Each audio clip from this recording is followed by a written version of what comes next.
Imagine a place where the sun always shines, where the golden desert meets the bustling markets, and where a powerful new dream is stepping into reality. This isn't just about building railways, it's about building a new direction. Faso Rail, a fast-growing railway network connecting Burkina Faso, Mali and Niger, is more than metal and machines. It's a symbol of unity, of pride, of people shaping their own destiny. These tracks don't just connect cities, they connect the hopes, stories, and dreams of millions. On August 14th, the government of Burkina Faso made an announcement that echoed across West Africa. A brand new railway company, Faso Rail, was born, headquartered in Bobo-Dioulasso, the country's second-largest city. But this is no ordinary project. This high-speed train line will stretch from Burkina Faso to Mali's capital Bamako and onward to Niamey in Niger. It's a superhighway for trains, yes, but more than that, it's a superhighway for transformation, for trade, for connection, for change. The first phase of the project is estimated at $125 million and is set to be completed in just 18 months, a speed that reflects the seriousness of this vision. And the most inspiring part? This is not being driven by foreign powers. It's led by Africans, for Africans. The message is clear. We will no longer wait for someone else to define our future. We will build it ourselves. For decades, Africa's infrastructure was designed by outsiders, not for the people, but for the extraction of wealth. Colonial railroads were never meant to connect communities. They were meant to connect mines to ports, shipping gold, cotton and timber overseas. The people living alongside those tracks were often left behind. But Faso Rail is different. This railway is designed to bring people closer, to energize towns and cities, and to create opportunity at every stop. This new network will cut through both urban and rural areas, linking farmers with markets, traders with buyers, and families with futures. A farmer can now transport fresh produce before it spoils. A factory can deliver goods efficiently without massive delays. Every station is more than a stop. It's a starting point, a place where possibilities begin. And these stations, they won't be soulless slabs of concrete. They'll be cultural landmarks, infused with beauty and meaning, featuring local art, traditional patterns like the mossy motifs of Burkina Faso. These are stations that will make people proud, designed by local artists, built by local hands. The community is part of the journey. It's not just a train ride, it's a cultural connection. With each stop, people meet, share, and grow closer.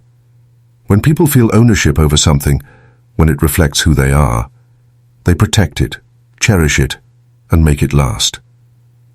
What truly sets Faso Rail apart is how it's being financed. For the first time, an African mega-project is moving forward without loans from the IMF or the World Bank.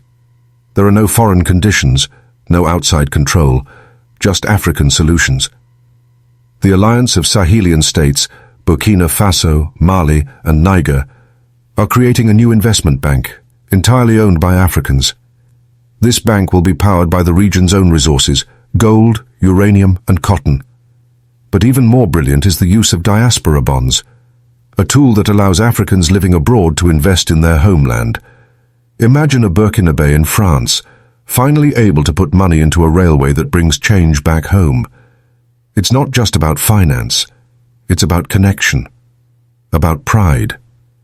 And because this funding is homegrown, the decision-making is also in local hands.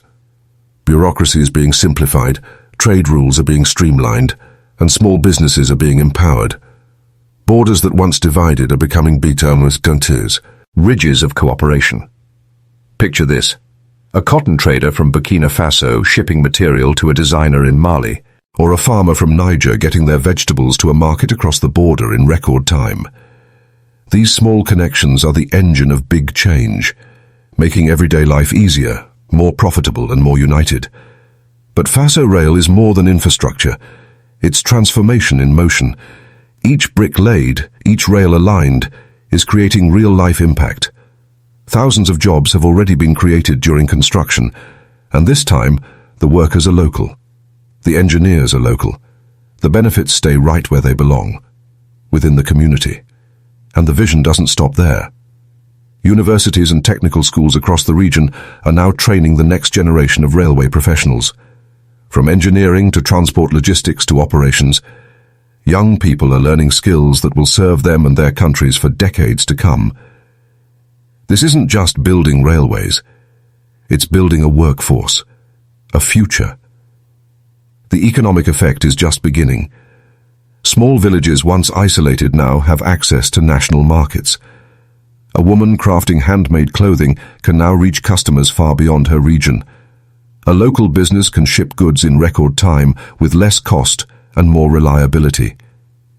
New logistics hubs are being built, warehouses and storage systems that make the whole region more efficient. Faso Rail is for those who were once left out. And when you give people a pathway, they find a way to thrive. Because sometimes the road doesn't just lie ahead, it's built under your very feet. Each track running through the dry Sahel is not just carrying a train. It's carrying the hope of a continent. Faso Rail is a statement, a declaration that Africa is ready to lead its own story. No more waiting, no more dependency. This is power reclaimed and purpose reborn.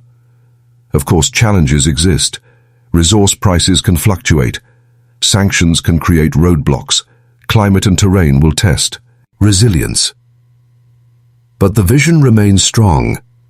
Inspired by nations like South Korea and China, who built prosperity through unity, self-reliance, and long-term planning, the leaders of Burkina Faso, Mali, and Niger are saying loud and clear, "We can do it too."